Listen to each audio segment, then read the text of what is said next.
Salam sejahtera bagi anak kami di kelas 10. Kali ini kita akan kembali lagi belajar sosiologi dengan Ibu FT. Di pertemuan sebelumnya kita sudah membahas mengenai apa itu tindakan sosial. Dan juga tipe-tipe tindakan sosial. Dan Ibu harap anak-anak sekalian sudah mengerti apa sebenarnya arti dari tindakan sosial. Ingat, berbicara mengenai tindakan sosial berarti kita berbicara mengenai perilaku yang memikirkan keberadaan orang lain atau berdampak kepada orang lain. Selain itu juga kita kemarin sudah membahas mengenai tipe-tipe dari tindakan sosial.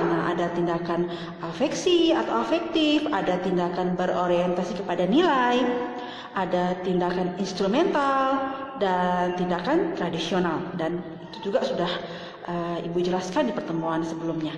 Oke, kali ini kita akan belajar mengenai interaksi sosial. Interaksi sosial. Mendengar kata-kata interaksi sosial, Ibu yakin anak-anak sekalian tidak asing ya, karena awal pertemuan kita Ibu sudah menjelaskan bahwa objek kajian dari sosiologi adalah masyarakat, dan apanya masyarakat yaitu mengenai interaksi sosial. Oke, baik, kali ini kita akan langsung masuk ke materi kita ya, mengenai hubungan sosial. Oke, kemarin kita sudah membahas mengenai apa itu tindakan sosial. Saat ini dalam pertemuan kali ini kita akan membahas mengenai hubungan sosial dalam hal interaksi sosial. Dan itu bisa kamu lihat di buku kita ya, di halaman 31 di buku paket. Baik, berbicara mengenai interaksi sosial berarti kita itu berbicara mengenai hubungan timbal balik antara satu orang dengan orang yang lain. Adanya suatu perbincangan, adanya suatu komunikasi antara satu individu dengan individu yang lain. Baik, dapat kita lihat pada slide ini ya. Ini kita lihat ada dua orang individu yang mungkin dari segi penampilan ya, mereka sedang bercanda sehingga nampak seorang lelaki sedang tertawa dan perempuan juga tertawa. Berarti di antara mereka sudah terjadi interaksi sosial. Ini dapat kita lihat di sini. Manusia secara kodrati adalah makhluk sosial. Di dalam dirinya terdapat hasrat untuk berkomunikasi, bergaul, dan bekerja sama dengan manusia lain. Itu secara hakikatnya memang manusia itu ya senang bergabung dengan manusia yang lain.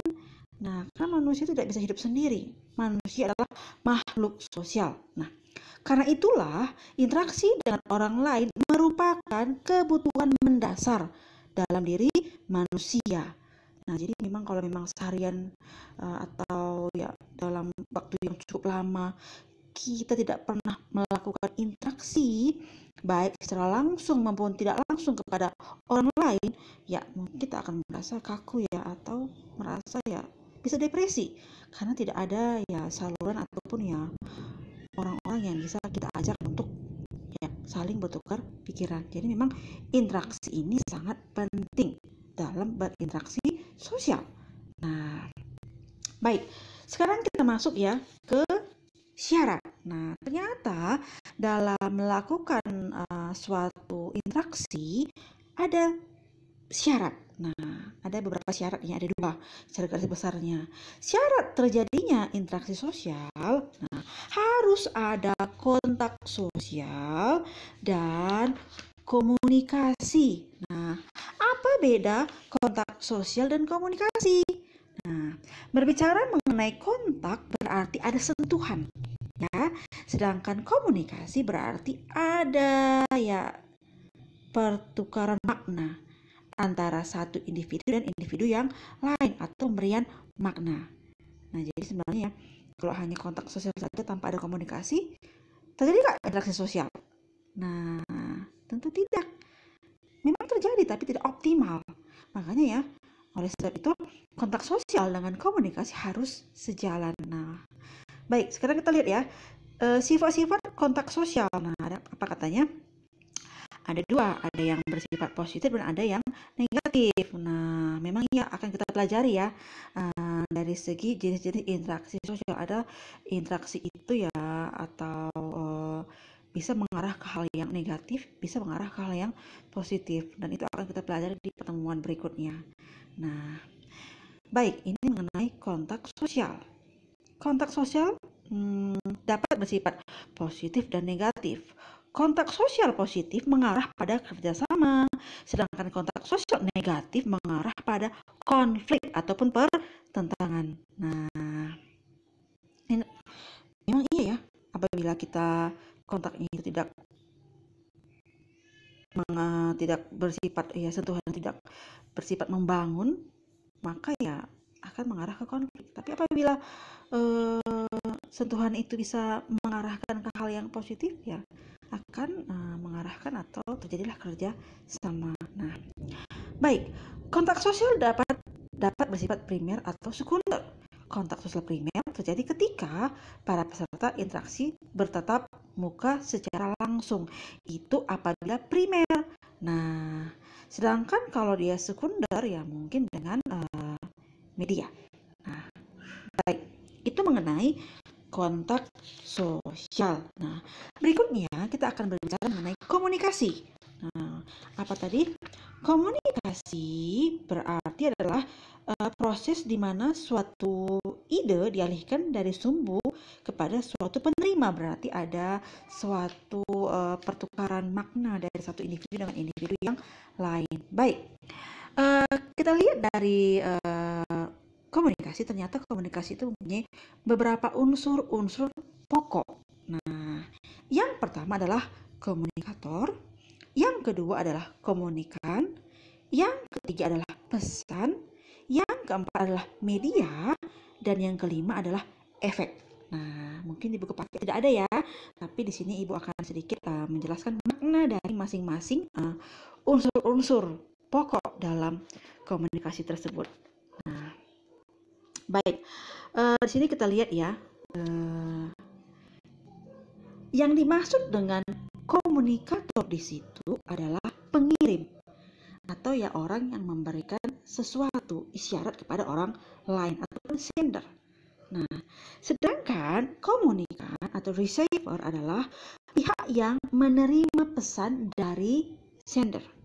Nah, sedangkan message, sehingga kita dengar itu ya. Nah, message itu adalah pesan, sesuatu yang disampaikan. Nah, sedangkan media yaitu alat atau ya apa yang digunakan untuk menyampaikan pesan, apakah dengan komunikasi virtual atau mungkin secara langsung. Nah, dan berikutnya tentu setelah kamu menerima pesan tentu ada umpan balik ataupun tanggapan.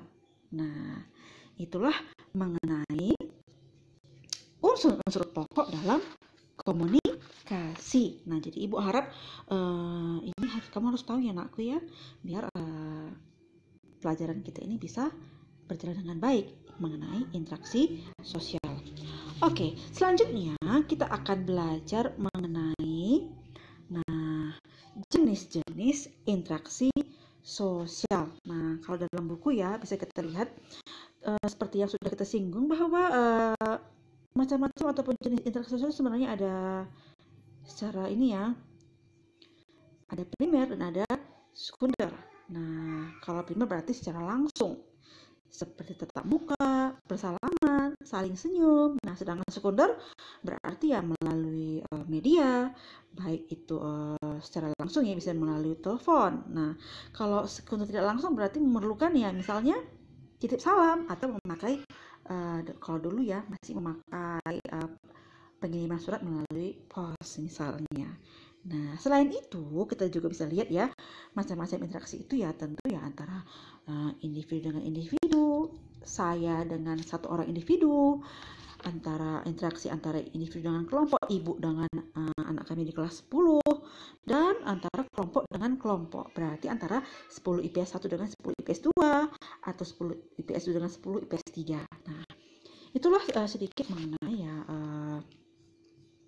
interaksi sosial. Nah, selanjutnya kita akan membahas mengenai ciri-ciri interaksi sosial. Nah, sudah kita bahas ya bahwa apabila interaksi itu adalah hubungan timbal balik.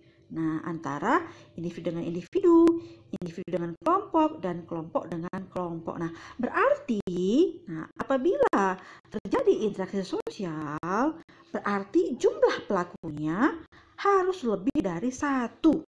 Nah, 2 orang atau lebih.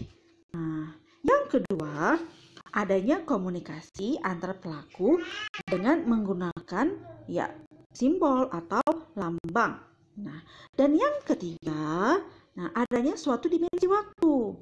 Nah, lampau, kini, atau yang akan datang. Nah, berarti ya kalau kita berinteraksi itu ya kita bisa ingat kakak itu dulu, sekarang, atau akan kita lakukan ke waktu yang akan datang. Nah, yang keempat, ada tujuan yang hendak dicapai sebagai hasil dari interaksi. Jadi interaksi ini memang tidak asal-asalan ya. Nah, harus ada ya. Sebenarnya apa sih tujuan saya berbicara dengan dia? Apa yang ingin saya capai? Nah, makanya memang ya kalau tidak perlu ya tidak usah banyak ngomong. Nah, walaupun ya sebenarnya interaksi itu ya bisa sih kita lakukan di mana saja, kepada siapa saja, tetapi tetap ya memperhatikan nilai-nilai ataupun ya kaidah-kaidah yang ada dalam masyarakat sehingga interaksi itu bisa ujung-ujungnya bersifat positif. Nah, kalau dalam istilah sosiologi itu ada ya disosiatif dan asosiatif. Itu akan kita bahas di pertemuan berikutnya. Nah, jadi anak-anak ibu di kelas 10 memang pelajaran sosiologi ini masih baru kamu dengar ya. Nah, jadi ibu ajak kamu untuk mengetahui sebenarnya ya apa itu sosiologi. Nah, sosiologi adalah ilmu yang mengkaji mengenai masyarakat. Apanya masyarakat? Yaitu mengenai interaksi sosial. Apa itu interaksi sosial? Berarti terjadi hubungan timbal balik antara satu individu dengan individu yang lain, satu individu dengan kelompok, dan kelompok dengan kelompok. Nah, jadi ibu harap anak-anak sekalian semakin mengerti apa sebenarnya makna atau tujuan kita mempelajari sosiologi. Terima kasih.